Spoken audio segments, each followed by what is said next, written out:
4 years here in Pro Stock, and the lineup of Johnsons. Kurt and Warren and Allen, no relation to the 2005 winner. So the Johnsons have definitely ruled here in Phoenix. Yeah, overall 7 of the last 10 years. And speaking of Johnson, here's the senior, the professor, Warren Johnson. He won his last race on tour here in 2006, then over Greg Anderson, 96th career win. What do you think? Is he going to make it to 100? I think he just might. Tom Hammonds is against him, former NBA basketball player. And with all the trades going on right now, he's going to have his head swimming. I think he's probably really happy that he's sitting in the seat of that car and not in the NBA anymore.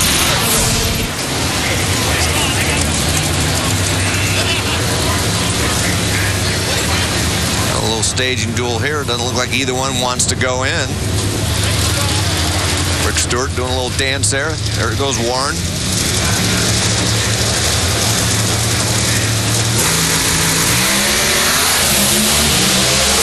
Warren Johnson was late, but luckily for him, Hammonds didn't have a much better reaction time. And Warren Johnson carries that to the win, 464 with a 206 miles an hour. We'll show you the photo finish that this one turned out with our Lucas Oil photo finish cam. It's actually a long finish for Pro Stock, isn't it? A little more than half a car length. But he had to drive around to get it. Well, we mentioned that we were going to be talking with Gary Scelzi, and there he is, dapper as always. How you doing, friend? I'm doing great, Paul. Trying to figure out what I'm doing wrong here behind the steering wheel. After that second-round loss against Force, the front end went into a violent vibration. And yesterday on that qualifying run, the car went out and drove left, and I fought it to get it back.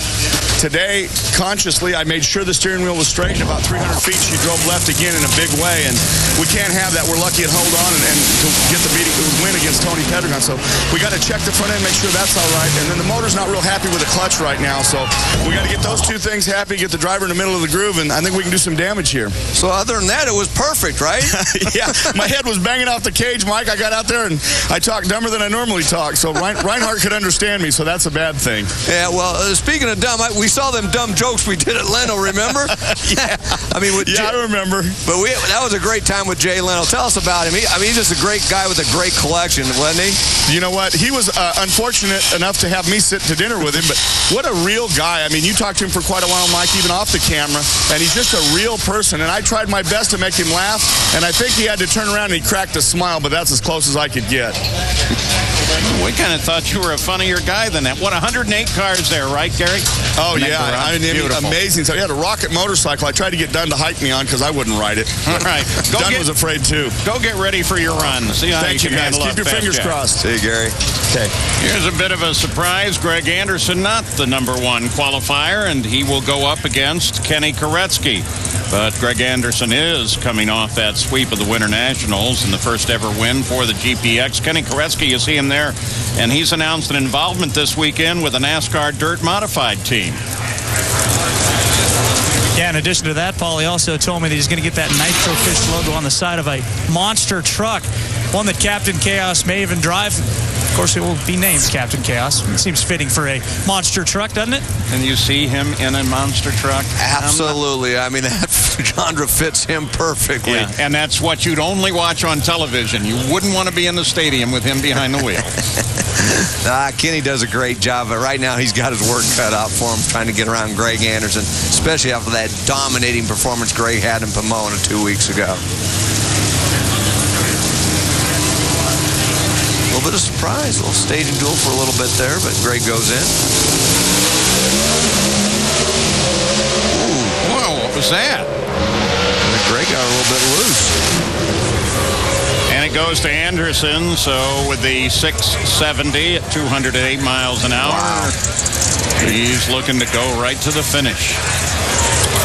I'll tell you what, Greg Anderson dodged a bullet. You saw that onboard. It got really loose out there. It looked like the top of low gear, possibly when he pulled in a second. See the tires shake, marks, and then got really sideways. Lucky for him, Kenny Koretsky on the other side was having the same problems, only a little bit worse, and that allowed Greg Anderson to get into the next round because he was vulnerable there. Kenny Koretsky had been running the 669 range. He could have possibly have taken Greg out there had he made a better run.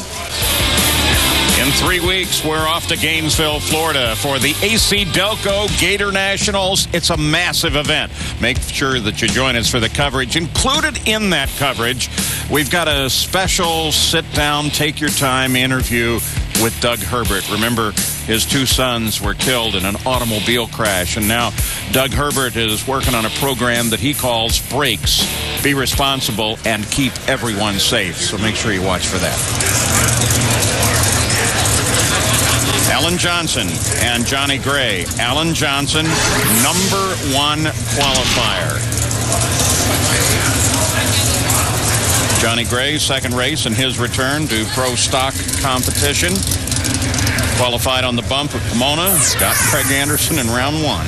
I think both these drivers have done a very good job. Johnny Gray obviously coming back after driving fuel cars for a few years and just to get in the show. But Alan Johnson, after a D&Q here last year with the problems with Roy, to come back and nail down that #1 spot is just a great job. And Mike, I remember a year ago, too, when he had that little motocross incident that kind of busted up his right hand. Well, he's never got that fixed. Now he's tricked up a little bit down, and the inseam of his right foot was working on his spa back at home and took a bad step and ended up with what's called an avulsion fracture, where a little piece of the tendon pulls a little piece of the bone away. So his clutcher, his trigger foot there is a little sore this weekend, too. He's getting banged up everywhere. Alan Johnson driving hurt, but I tell you what, as a driver, it's just like any other sport. Once you get into the game, you forget all about the pain and just concentrate on doing the job, and Alan's been doing a good job up to this point.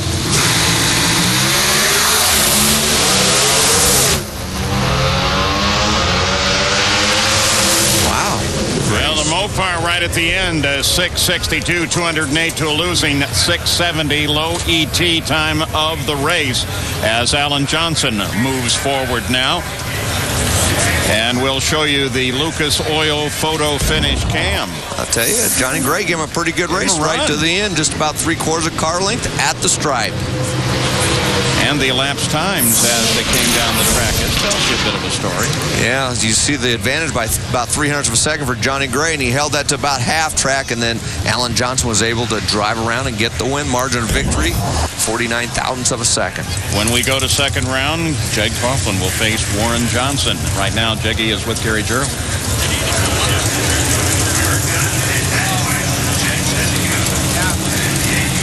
On the radio indicating that the clutch was almost getting away from you. As it turns out, it's a perfect light for the second time in your career. Yeah, you know, we knew we had to race hard against Justin. They didn't run real well in qualifying, certainly to their potential, and wanted to make sure we didn't give anything up there. And, you know, he and I were kind of goofing off up there a little bit, and I just was getting a little antsy with the clutch pedal, and it was just coming up a little bit, and it didn't affect the run or anything, but mentally I knew, like I told him, I said, man, I was either 100 or a little bit red, and I didn't realize I was perfect to the tree, but we'll be in good shape. We got a good race car. We're in a 63. I expect ETs will need to be a little better than that today if this cloud cover stays in, but for everybody at JakesandJakes.com, good start. Thanks. Thanks, guys.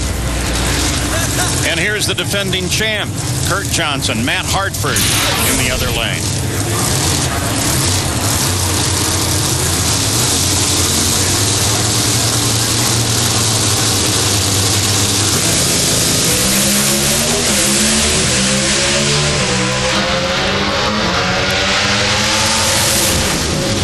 Kurt Johnson is on his way again. 664, 208 to a losing 668 for Matt Hartford. So the ladder now in Pro Stock, the Lucas Oil Pro Stock ladder.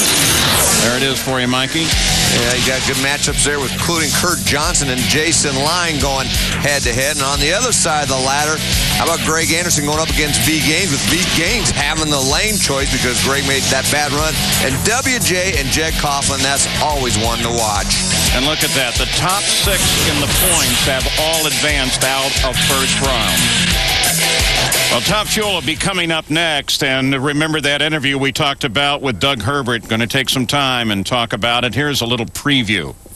I said, you got to call me back. And I was hoping that she was going to call me right back. And she did. She called me about 15 minutes later. And she told me, she said, John and James were both in the car and they both died. And